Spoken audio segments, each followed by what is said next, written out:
الفاتحة. أعوذ بالله من الشيطان الرجيم.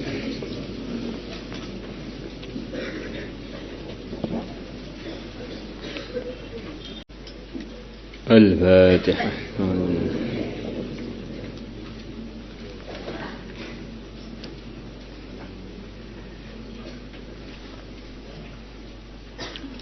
بسم الله الرحمن الرحيم. وعن أبي هريرة رضي الله عنه قال قال رسول الله صلى الله عليه وسلم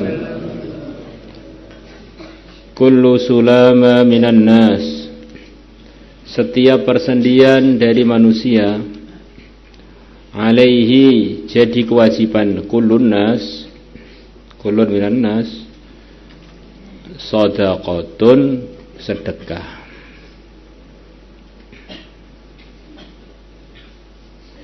Atau alaihi, atas kullu sulama, shadaqatun, sedekah.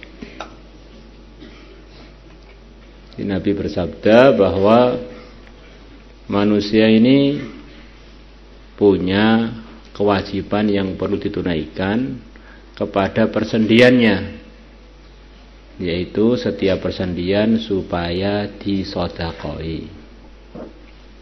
Sedekah itu yang biasa kita pahami mengorbankan harta, mengorbankan uang, benda untuk diberikan supaya Allah memberikan kepada kita pahala-pahala dari memberikan harta atau benda tersebut. Padahal banyak manusia ini diuji di dunia ini dengan sedikit hartanya, atau bahkan nggak punya harta.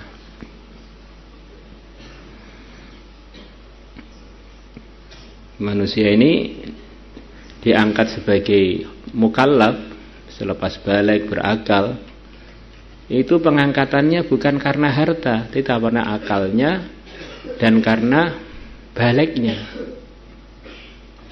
Maka Nabi memberikan bimbingan kepada umat bahwa sedekah itu tidak selalu berupa harta ataupun benda. Badan kita ini bisa mengeluarkan pengorbanan-pengorbanan, gerakan-gerakan yang itu semuanya dinilai sebagai sedekah kita. Ini kesimpulannya, kalau orang pengen pahala, tidak perlu nunggu kaya, pahala sedekah. Tidak perlu menunda, karena tubuh dia ini sudah bisa memproduksi amalan-amalan yang dinilai sebagai sedekah selain harta dan selain benda. Kulla yaumin, sedekah tadi setiap hari, untuk setiap persendian. Tatlu'u fi syamsu, yang matahari terbit di hari itu. Ya'dilu baina tsnaini, dia berbuat keadilan antara dua orang. Shadaqatun, merupakan sedekah. Wa yu'inur rajula fi dabatihi, dan dia membantu seseorang di dalam kendaraan dia. Ada orang punya kendaraan, kita bantu. Caranya gimana? Fayahmiluhu 'alaiha, maka dia mengangkat rajul tadi 'alaiha, atas tunggangannya. Unta, kuda ini perlu dibantu untuk dinaikkan ke atas. Aw yarfa'u lahu 'alaiha mata'ahu, atau dia mengangkatkan lahu untuk rajul 'alaiha, di atas tunggangannya, mata'ahu, barangnya rajul. Shadaqatun, merupakan sedekah dia. Ada orang bawa barang, naik kuda, naik unta. Kalau dia mengangkat dari bawah ke atas sendirian kan kerepotan. Maka kita bantu, kita angkatkan barangnya biar dibawa oleh pemiliknya. Wal kalimatu thayyibatu, dan kalimah yang baik, shadaqatun, merupakan sedekah.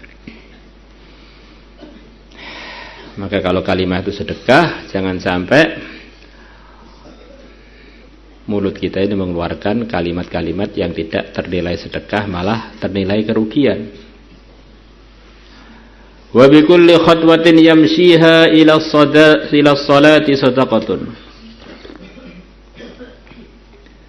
Dan dengan setiap langkah yang dia menjalankan langkah itu ke arah sholat, shadaqatun, merupakan sedekah. Pergi menuju sholat adalah langkah-langkahnya dapat pahala sedekah. Wa yumitul adza 'anit thariq, dan dia menyingkirkan gangguan 'anit thariqi, dari jalan, shadaqatun, merupakan sedekah. Rawahul Bukhari wa Muslim, Imam Bukhari dan Imam Muslim telah meriwayatkannya. Di antara yang bisa dipahami, jadi untuk masuk surga itu setiap mukallaf sudah diberi alat lengkap, yaitu waktunya dan otaknya itu.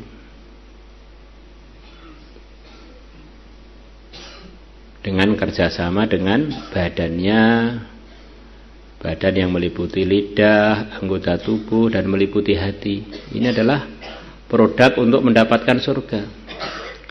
Yakin yang benar, gerakan yang berpahala, ngomong yang berpahala, sudah. Ninggalkan dunia menuju surga. Jangan sampai kita sudah diberi diri kita, malah kita mencari yang bukan diri kita. Akhirnya kita lupa jati diri kita, lupa hakikatnya diri kita. Seperti guyonannya orang Arab yang sudah sering saya sampaikan. Dulu di kalangan orang Arab itu ada orang yang sangat-sangat bodoh, namanya Haban Naqah.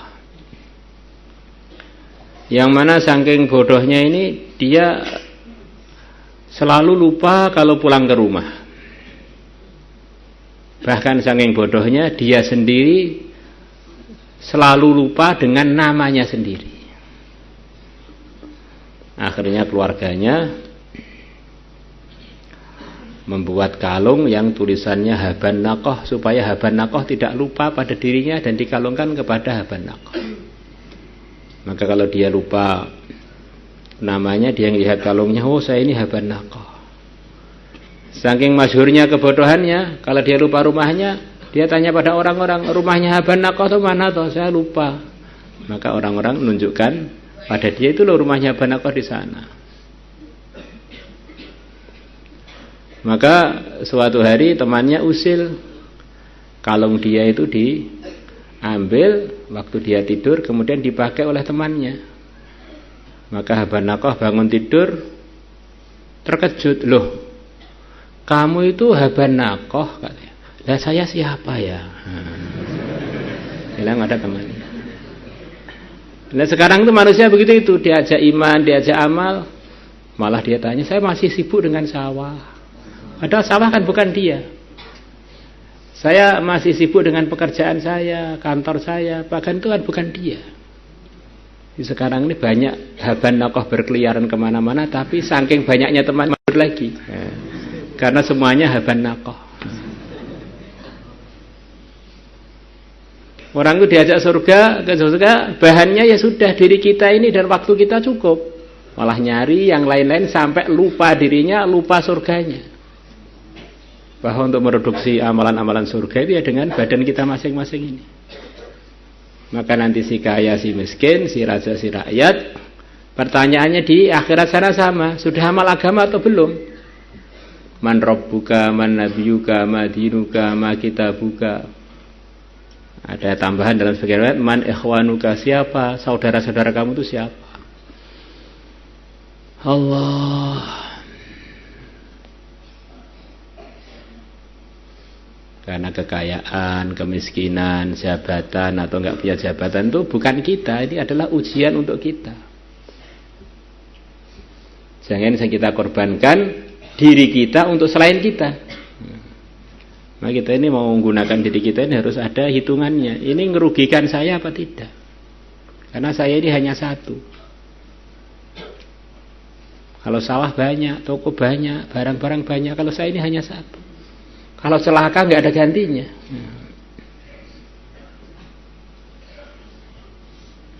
Maka kalau orang itu pikirannya mantap, otaknya mikirnya benar, dia ini nggak gampang terpengaruh dengan suasana yang buruk, kenalan-kenalan yang tidak baik, godaan-godaan yang mau merugikan. Karena dia paham, saya ini ya saya yang bicara ini dan saya yang dengar itu.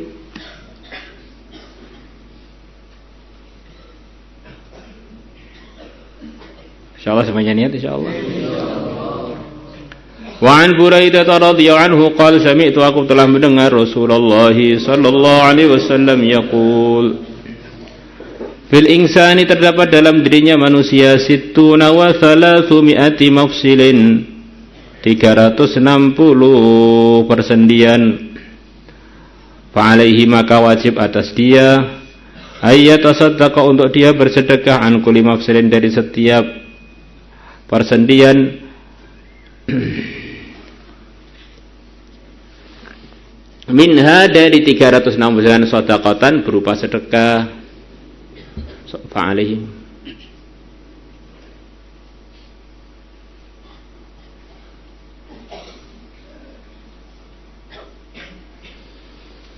Allah.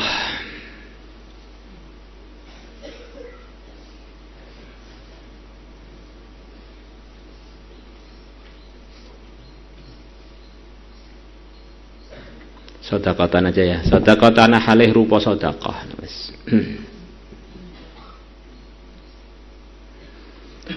Qalu, para sahabat mengatakan, faman yutiqu dzalika ya Rasulullah. Maka siapakah yang mampu dzalika yang begitu itu bersedekah untuk 360 persendiannya. Qal, Nabi bersabda, an-nukhamatu ingus fil masjidi, di masjid tadfinuha, yang kamu menguburnya. Kalau masjidnya terbuat dari tanah, kalau nggak terbuat dari tanah ya kita bersihkan, kita buang. Wa syai'u, dan sesuatu tunahihi yang kamu menyingkirkannya, anit tariqi, dari jalan, itu adalah bagian dari sedekah. Fa illam takdir, maka kalau tidak mampu, faraqatat duha, maka ngerjakan 2 rakaat sunnah waktu duha. Tujzi'u anka, maka 2 rakaat tadi mencukupi angka dari kamu.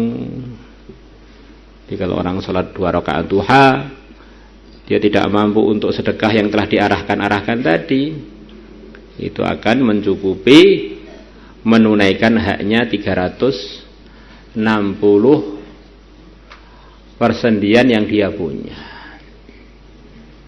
Jadi di antara fadilahnya sedekah adalah menolak bala. Di antara fadilahnya sedekah adalah menyehatkan yang sakit. Maka kalau orang itu sholat duha minimal 2 rakaat, di antara fadilahnya tubuhnya akan jauh dari masalah, akan sehat. Itu di antara yang dipahami oleh sebagian ulama, bahwa 2 rakaat duha itu nyodakoi seluruh tubuh 360 tadi.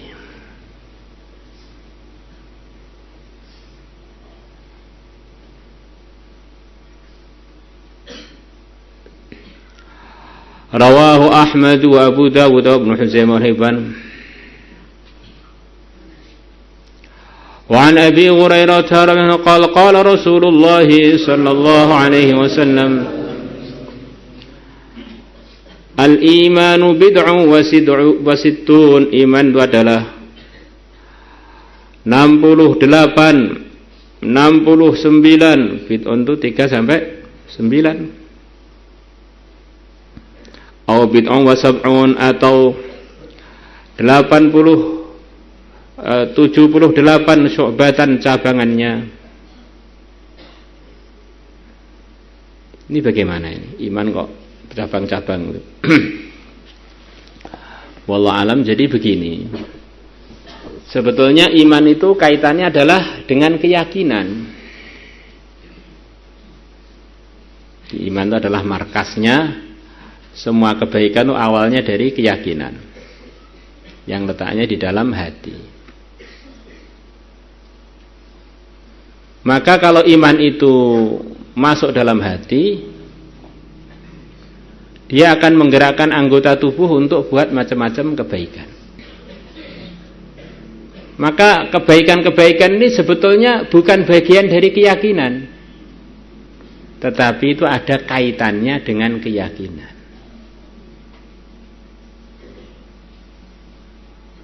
Kebaikan yang nggak ada kaitannya dengan keyakinan itu bukan kebaikan, itu kemunafikan. Kebaikan yang tidak ada kaitannya dengan keyakinan itu kemunafikan. Maksudnya kita ngerjakan kebaikan tapi kita nggak yakin, itu bukan kebaikan. Maka dikatakan oleh para ulama, al-imanu yazidu wa yanqusu. Iman itu bisa tambah, bisa berkurang. Yazidu dengan apa? Bi ziyadatil amal. Akan tambah dengan tambahnya amalan. Wa yanqusu, dan akan berkurang bi ma'asillah, dengan berbuat maksiat-maksiat kepada Allah. Ini karena hati dengan anggota tubuh ini kan gandeng, ini saling mempengaruhi. Sebetulnya mandang yang tidak mahram itu tidak ada kaitan dengan keyakinan. Itu bukan keyakinan, itu kemaksiatan. Tetapi yang ngerjakan kan badan, yang badan itu membawa keyakinan. Jadi seperti satu kerjasama antara hati dan anggota tubuh. Maka kalau orang matanya melihat yang maksiat, Allah akan cabut dari hatinya yang isinya iman tadi kelezatan ibadah. Contohnya begitu. Sebetulnya kepentingan amal itu di bawahnya kepentingan keyakinan. Tetapi amalan nggak boleh diremehkan, karena amalan itu mempengaruhi kuat dan lemahnya keyakinan. Kalau orang berbuat maksiat, Allah akan datangkan titik hitam di hatinya. Kalau maksiat lagi tambah, maksiat lagi tambah, sampai hatinya yang isinya iman itu akhirnya gelap, akhirnya imannya jadi nggak betah di situ.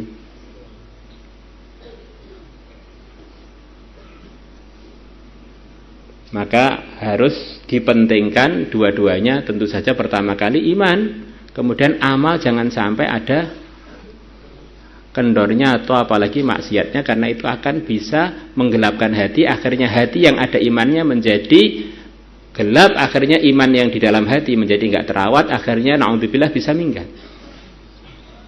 Di urutannya kurang lebih begitu itu. Karena semuanya ini kita bawa dalam badan kita. Hati kita bawa, anggota tubuh kita bawa, lidah kita bawa. Maka sumber amal dalam hati kita itu 3, hati, kemudian mulut, kemudian anggota tubuh. Maka 3-tiganya ini saling ada kaitan, ada pengaruh mempengaruhi. Kalau amalannya bersih, akhirnya hatinya terang benderang, imannya menjadi terawat, jadi kuat untuk memerintah anggota tubuhnya dalam ridhonya Allah.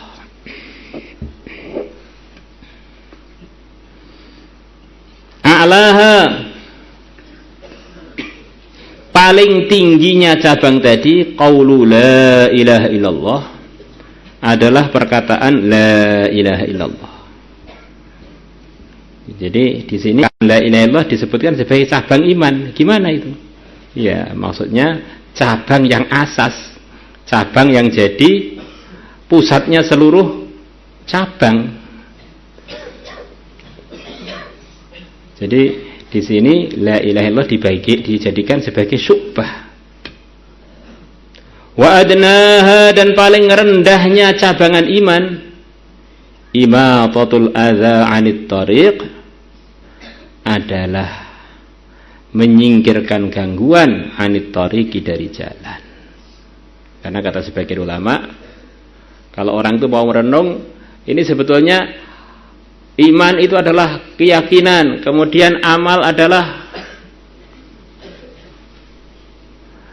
yang selain keyakinan itu sebetulnya masih bisa didetailkan lagi. Sebetulnya iman itu sendiri juga bagian dari amalannya hati. Tapi biar memudahkan menerangkan, memudahkan menulis, akhirnya para ulama punya istilah iman itu beda. Ini asas keyakinan. Karena hati itu tidak akan beriman kalau nggak dikerjakan suruh iman, aslinya gitu kan aslinya. Ya suruh mikir supaya iman gitu. Secara ikhtiar begitu itu. Walaupun hakikatnya semuanya hadiah dari Allah. Sampai amal pun hadiah dari Allah. Maka keyakinan itu detailnya menurut sebagian ulama adalah bagian dari kerjanya hati. Bagian dari amal juga.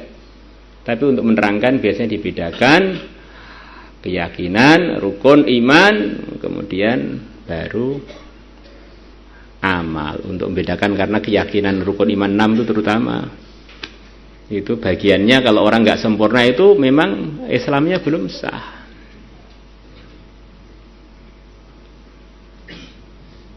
Maka kalau Islam itu adalah gabungan keyakinan dengan amal. Rukun Islam ada 5. Pertama adalah keyakinan, kemudian lepas itu amalan-amalan pokok. Salat, zakat, puasa, haji. Maka dari situ pendapat yang paling kuat bahwa Islam itu mencakupi iman. Jadi kalau muslim itu mencakupi mukmin. Jadi kalau mukmin belum tentu muslim yang sempurna. Maka kita sering dzakar rukun Islam ada 5. Berarti rukun Islam itu memasukkan iman. Jadi kalau rukun iman mandiri, rukun iman ada 6. Berarti Islam itu lebih luas daripada iman. Maka di Al-Quran orang-orang yang beriman diperintahkan untuk menyempurnakan Islamnya. Ya ayyuhalladzina amanu dkhulu fis-silmi kafah. Hai orang-orang yang beriman, masuklah kalian di dalam Islam secara sempurna. Dan itulah gelar keistimewaannya umat Muhammad yang disebutkan dalam Al-Quran. Di antaranya adalah gelar sebagai Muslim. Huwa dialah Allah Sammakum, yang telah menamakan kalian umat Muhammad muslimin sebagai muslim, kumpulannya orang muslim. Ya, muslim itu sebelum umat Muhammad adalah gelar khusus untuk para anbiya, karena beliau-beliaunya telah menyempurnakan antara iman dan amal, maka digelari muslim. Maka umat Muhammad itu walaupun bukan nabi, bukan rasul, dimudahkan oleh Allah banyak di kalangan umat Muhammad yang imannya begitu baik dan amalnya begitu baik. Semoga termasuk kita. Nah itu Pak, qala itu aru amanna walakin qulu lam tu'minu walakin qulu aslamna. Yaitu biar ada dalilnya orang yang mengatakan iman lebih tinggi daripada Islam. Tapi itu dibandingkan banyaknya dalil muslim lebih tinggi dari mukmin, lebih banyakan muslim lebih tinggi daripada mukmin. Sekarang ini banyak orang muslim tapi belum mukmin. Kita balik. Sekarang ini banyak orang yang sudah mukmin karena syaratnya iman kan la ilaha illallah, tapi belum muslim. Karena rukun Islamnya belum sempurna. Belum sholat, belum zakat, belum puasa, belum haji. Berarti kan mukmin banyak, di muslim kan nggak banyak. Ya nggak? Kita hari-hari bilang rukun Islam ada 5, masa nggak paham dengan ini? Nah, nanti kalau nggak paham berarti kan kurang benar dong. Di mudzakarah harian kita tuh Islam lebih luas daripada iman.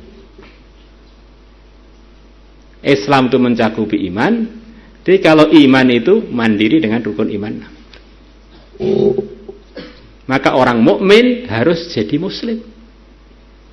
Itu yang paling kuat logikanya begitu itu.